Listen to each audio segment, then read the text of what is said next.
Okay, hi, welcome back to my channel. Welcome to another video. Welcome to a very long overdue reading wrap up. My last reading wrap up was March/April, so that was a while ago.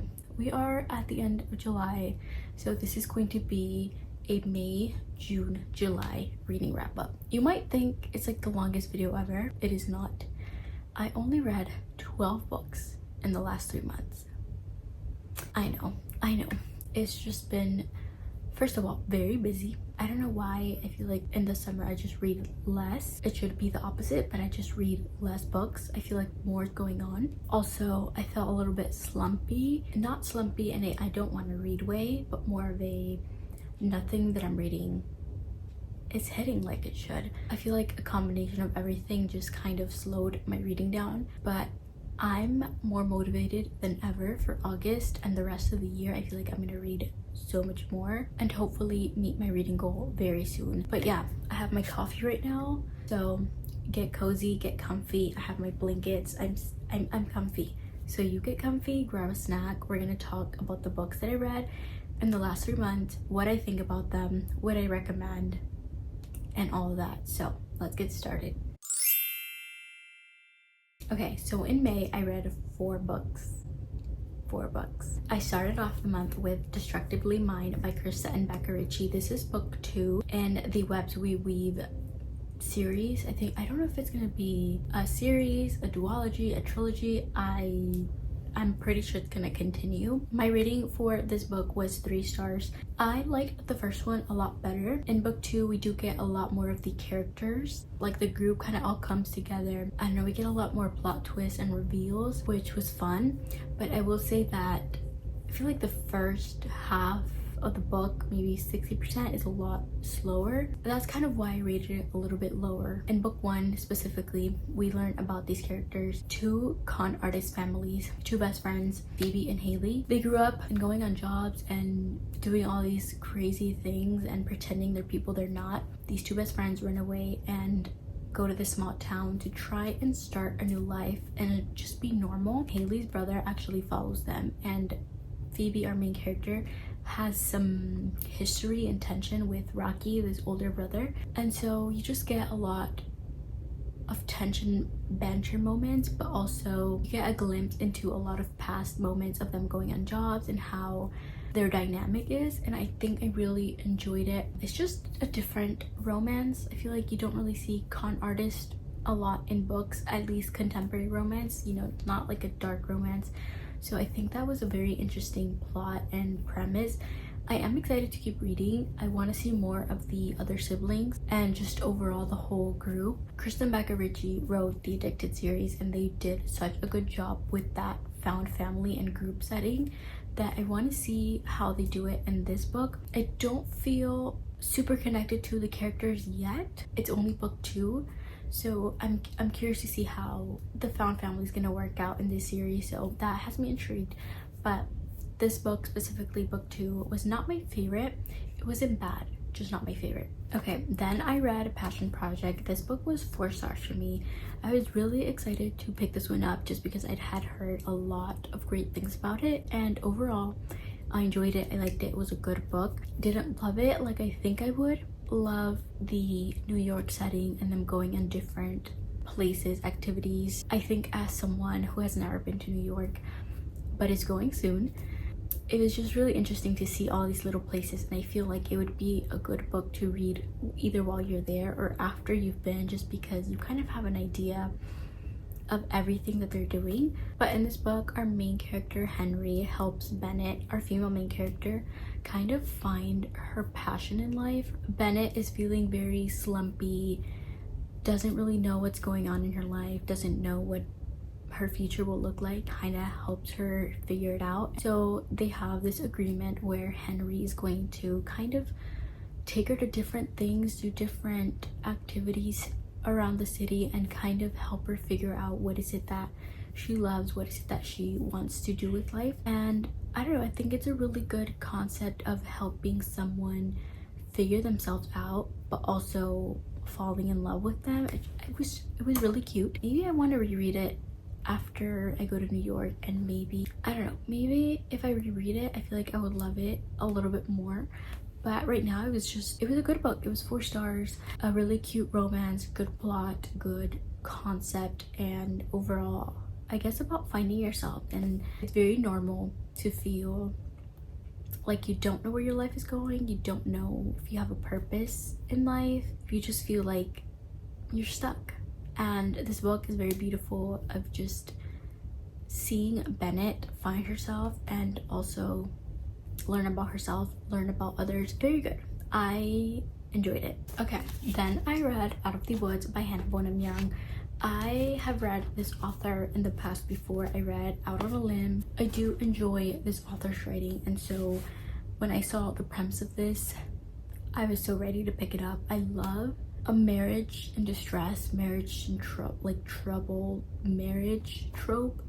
I feel like they already have that established connection. They have a foundation, and it's kind of like a second chance romance, but it just feels stronger. And so I love that trope. In this book, we have Sarah and Caleb. They've been married for so long. They've known each other forever, but Sarah is at a point in her life where also she doesn't know who she is without Caleb. She's been with him her whole life, and so she starts wondering if maybe things should be different. And it's kind of similar to our last book, Passion Project, in the way where our female main characters are trying to find themselves. And I think that is very beautiful to read, especially as someone in their 20s, realizing that you're not alone, and just it's very common to feel lost and I guess trying to find your way in life. It's just a very common thing, and just reading about it in books, it's interesting and refreshing to see. But then they go on this trip, on this camping trip. It's specialized in couples and trying to, I guess, like a therapy for couples camping trip. And they go on this trip, they spend a lot of time together and just bonding. I love seeing a couple that is trying to work through things, and like I said, already have that established foundation. Just seeing them come back to each other was really beautiful. So I was expecting this book to be a 5-star read, but unfortunately it wasn't. It was a 4-star read, but still very good. Would recommend 100%. I feel like this author just really knows how to write such deep connections and emotional connections with the characters, and that is something that I love about her. Okay, then I picked up a very anticipated read, and unfortunately it did not meet my expectations, and that is Great Big Beautiful Life by Emily Henry. I awaited this book so much. I feel like I always love Emily Henry's books. I feel like most of her books people either love or hate, not really an in-between. But this book I did not enjoy. I know that a lot of people loved it, a lot of people hated it. I don't know, this book was just not it for me. It had potential, don't get me wrong. The plot was interesting. I liked that they were both writers competing to get the job to write, what was her name, Margaret's book? Yeah, Margaret. So Margaret was looking for someone to write her book, her life story, because she was really famous. I don't even remember. Both main characters, Alice and Hayden, are, I guess, competing in a way to get the job to see who will write her book. And so they're both staying in the small town to visit Margaret and kind of have interviews with her. I just feel like we had a lot of Margaret's plot and less of them, which I know they said it was gonna be less romance, but I don't know, it felt really slow. When I was reading this, I wouldn't reach for the book. It took me, I think, 2 weeks to read this because I just didn't want to read through those parts of Margaret's story and just all that. I wanted more of them, of Alice and Hayden. Hayden, I loved him so much, but I was left so, like, I got a taste of Hayden and I wanted more. I was so intrigued by his character, and I just wish we've gotten more, I guess, like banter. Where was the banter? Her previous books, the banter, the dynamic between characters is so good, but it was just not here. I don't know, it didn't really hit for me. So this book was unfortunately 3 stars, but I do love this copy. Okay, that is it for May. I only read 4 books. We're going to move on to the books that I read in June. In June, I read 6 books, so a little bit more. I started off the month with Releasing 10, another big chunky book, and I actually didn't rate this book. I read this in a reading vlog. I read a lot of these books in a reading vlog actually, but this book, I ended up not rating it. I don't know, this book was a lot heavier, emotional, and it just feels wrong reading their story. I've rated the other books of the series. I don't know if I'm explaining myself, but I couldn't put a rating to this. I enjoyed it, use that term lightly, because it's just that I love these characters so much, and seeing everything going on in this book, it just hurts. It hurts. I feel like out of the whole series, this book is the most emotional. I love these characters, I love this book, but I don't love what happened to them or what happens to them. It was just very sad to read. I just can't be like, oh, 5 stars, knowing that's happening to them, you know? So I think it's a very important part of their story, of the whole series, of getting to know these characters, and I can't wait for their next book. So this was Hugh and Lizzie's book, first in the series about them too, and I feel like I really got to know these characters. You think you know the characters until you read their books, and that is exactly what happened. I'm just gonna say, I don't get the Lizzie hate. I don't. I mean, can you blame her? I need the next book. I know it's gonna take a while for us to get it, but I need it because I love this universe, I love these characters, I love the book, but it's hard seeing what goes on here, if that makes sense. I don't know. That's why I can't read it. I can't read it. Okay, then I read a monthly favorite. I found a good book. Didn't doubt her. I didn't doubt this author. If you've been watching my channel for a while, you know I love this author. Another super anticipated release. She will never do wrong by me. Anyway, this 5 stars. 5 stars. Okay, I have to calm down. Because just thinking about her books puts a smile on my face. I was so excited because it is in the same universe as one of my favorite books by her, Not in Love. Obviously, loved it. I underlined so much. This is an age gap romance. Maya and Connor. Maya is 23 and Connor is 38. So that is a 15-year age difference. I was a little bit nervous because I don't typically read age gaps, but Ali did it so well. I feel like she did. So Connor is Eli's best friend / co-worker. Eli is the main character in Not in Love. We do see a glimpse of Connor and Maya in Not in Love, and you just kind of get that little snippet, little taste of them, and then you want more. He's always been like, we can't, like, I'm so much older than you. You're my best friend's younger sister, I can't.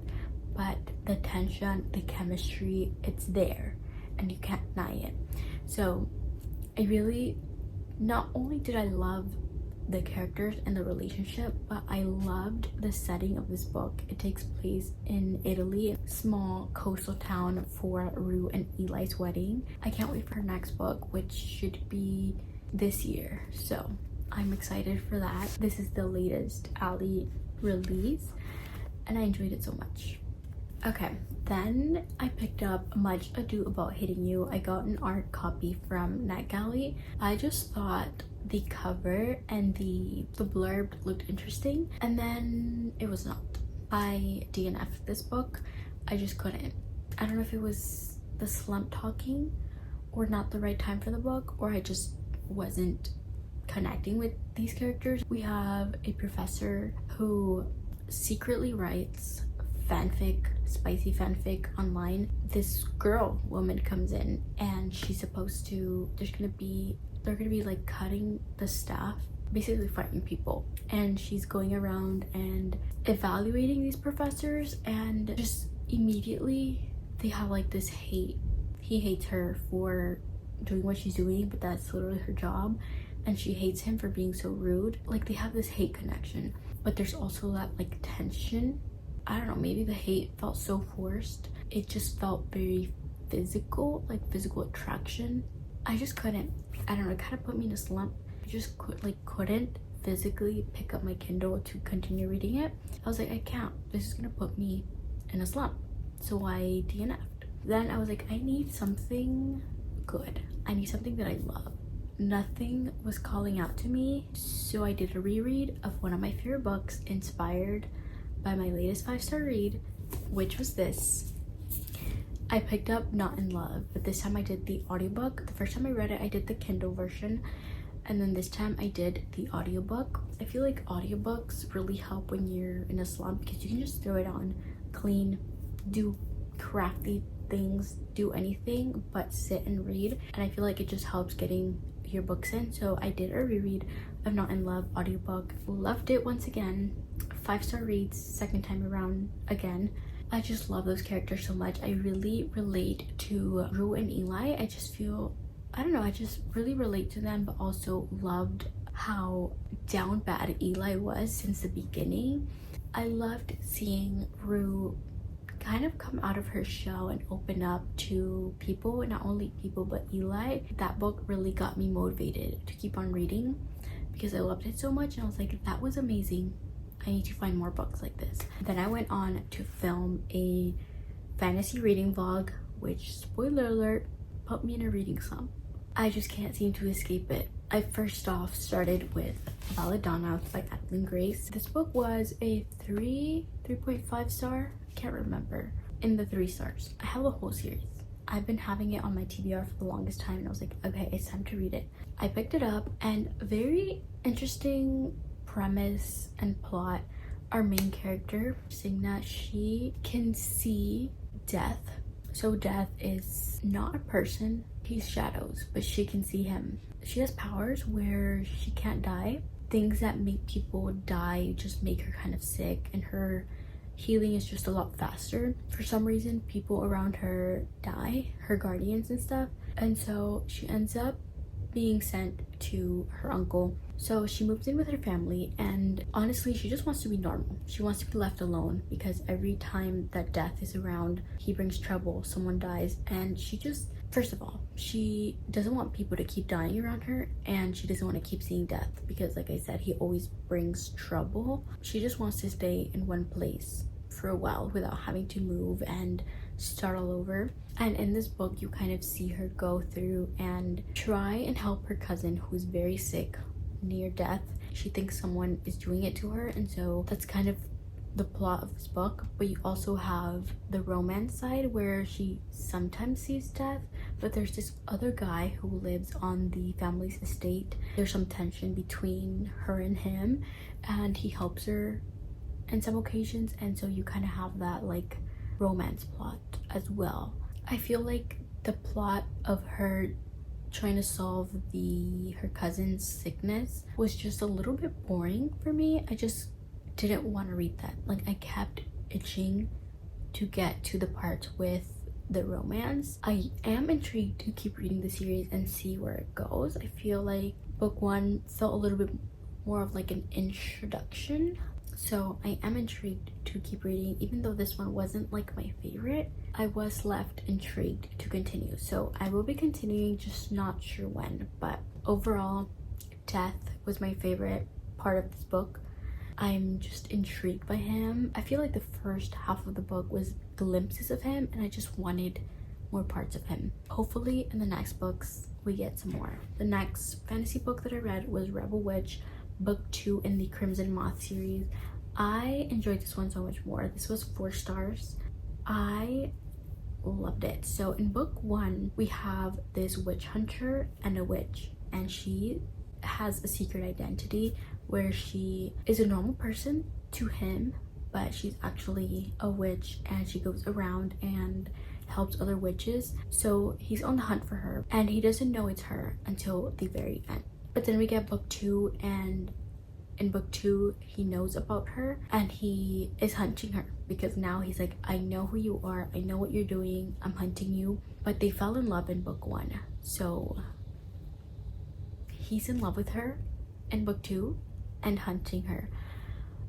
I enjoyed this book so much. I talk a lot about reactions and stuff in my reading vlog. I enjoyed it because I loved seeing how obsessed he was, but having to literally kill her, it was so good. This book was never boring, constantly changing things up, constantly new places, a lot of missions and instances where they almost get caught. So it was just a really good book, and I believe that was the last of that duet. I feel like it ended very well. It had romance, it had a plot, it had action, everything that you want in a fantasy, and I would definitely recommend that series if you haven't read it yet. The third and final book in the fantasy reading vlog was Shield of Sparrows by Daphne Perry. I was so excited for that book because I had heard so many great things. The reviews all looked amazing. Don't know if it was the slum getting to me of reading so much fantasy back to back,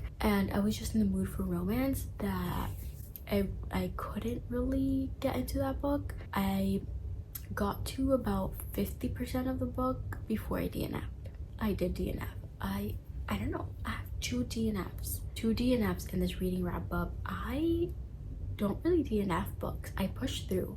Shield of Sparrows was a soft DNF. I do want to get back to it eventually because, again, the reviews look amazing. The book was alright. I'm intrigued. I want to read the romance. I want to see what happens between those characters, but the plot was just not hitting at that time. It just felt a little bit slow. I felt like nothing was really happening. I was 50% into the book. There wasn't really much action, not much going on, and so like the only thing that I was interested in was the romance, but it was also very slow. I just needed something good and fluffy and just cheesy, something that will make me giddy, and that fantasy book was sadly not it. But I've seen a lot of character art, I've seen a lot of reviews, and I'm interested in that book and I want to finish it and I want to see what happens because I think there's going to be a next book. I just was not feeling it at the time, and so I said that I would continue reading it, maybe slowly or just pick it up at a different time, but just not the time for that book right now. So after that, I had to pick up another book that was, like I said, romance and would make me giddy. And I was like, I need an audiobook because I can't sit and read right now. So I picked up Wild and Wrangled by Lila Sage. That is the last final book in the Rebel Blue Ranch series, which I love. I love that series. And this book did not disappoint. I rated it 4 stars. I always love her books. I feel like they're such good small town cowboy romances. I love the characters in this whole universe, all the siblings. So in this book we have Cam and Dusty. Cam is supposed to be getting married and then she doesn't. On her wedding day, she doesn't, and Dusty finds her. He's known her for a very long time and they've always kind of had like a thing for each other. I think they dated in high school, but then life, and then she was gonna get married, and now he's kind of helping her through this hard time of her ending this relationship. Dusty has always tried to stay away not only from Cam but also from this town. He was always gone until he came back, and now Cam is not getting married. He's still trying to like keep his distance, but now she lives next door. He just really can't stay away, and you just kind of see their story, which was so cute. Cam is a single mom and Dusty is a very supportive friend. They have a lot of history. They've known each other since school. So this book I feel like was a perfect conclusion to the series. I loved it. I feel like it's such a comfort series, and I think I did this whole series in audiobook if I'm not wrong, and I would recommend. The narrators are amazing. I love seeing all the characters at the end and just how this big found family in a way, because they are siblings but they also now have their significant others, and it's just like this big group of people, and it was just so fun. And the setting of the small town, a ranch, it was amazing. Then I read Hat Trick. This book was 4 stars. I loved it so much. I love all her books. I binged the first 3 in the series a couple months ago. I couldn't put it down. I think her writing is so easy and you just go through them so quick. All her books are so good. This whole series is a hockey romance. They're all on the same team, and in this book we have Riley and Lexi. Riley ends up having an accident and he ends up losing his leg, and Lexi is the team like athletic trainer, so she has to meet with Riley for his rehab and stuff. But Riley has always had a crush on Lexi. Now with his accident and stuff, he doesn't feel like himself, and so he doesn't want to put himself out there. Lexi is always there for him as a friend, as a trainer for him. They spend so much time together where Riley is able to open up to her and just be himself, and Lexi is someone who doesn't really do relationships, and she kind of sees Riley as someone who she can rely on as well. And so I think overall really good dynamic between these characters. I feel like she always includes a taking care of her when she's sick scene. I eat it up every time. Also, the wearing his jersey in every book as well. I eat it up every time. It's just so good. I love her books and I can't wait for the next one. This series, I think it's gonna be like a 7-book series. I'll take it. I'm so ready for the next ones. You have no idea. If you're looking for a hockey romance, kind of like the off-campus, but they're actual adults. They're in the NHL. They have money, they're older, they're all established adults, but you still have this big found family group. Amazing. I absolutely recommend. Okay, last but not least, I'm gonna share my current read. I'm currently filming this in July. I think we have what, like 3 days left in the month. My goal is to finish it this month, but I still wanna just, I guess, include it in this video and chat about it. I'm currently reading If Not For My Baby by Kate Golden. I am reading the arc from NetGalley, so I'm not done with it yet. I don't have my full rating and thoughts, but so far I think I'm like 30% into the book, 34%, so I'm not that far in. My goal was to kind of finish it today or tomorrow. So our main character, she gets invited to go on this tour and be a backup singer. I started reading it and it's very predictable. It's just reading like a fanfic. I was also excited because I read a fantasy series by this author, Sacred Stones. Loved it so much. I mean, we're 34% into the book. You can already tell he likes her. Like right away, he's intrigued by her. I do love a he falls first, he falls harder trope moment, but this feels too easy. Like you can tell the moment he laid his eyes on her, he was interested. I mean, she was too, but I don't know, like right now they just had a moment, but they've never had like, they've had like one moment alone. Like, so I don't know, it feels very rushed, but I'm not gonna hate on it yet. I'm gonna continue reading, but that is my current read. So I did just want to mention, but that is it. Those are all the 12 books plus my current read. I'm hoping that the next few months can be better. I have a lot of good books that I want to read. I just posted my August TBR and that looks amazing. I said that I want to focus on clearing out my TBR and reading a lot more books. I'm really motivated right now. I feel like I'm finally seeing the light at the end of the tunnel. That is the slump. But yeah, that is it for this video. I hope you guys enjoyed it. I know it's not a lot of books, but I hope you got some good recommendations. Let me know if you plan on reading any of these books. Let me know what your favorite book was in July. Any 5-star reads, I need them right now. I need all your 5-star reads. Leave them in the comments. I need them because I want to get out of this slump. That is it for this video. Thank you guys so much for watching. Don't forget to like and subscribe for more. I have a lot of reading vlogs coming soon. Thank you guys so much for watching. I'll see you next time. Bye.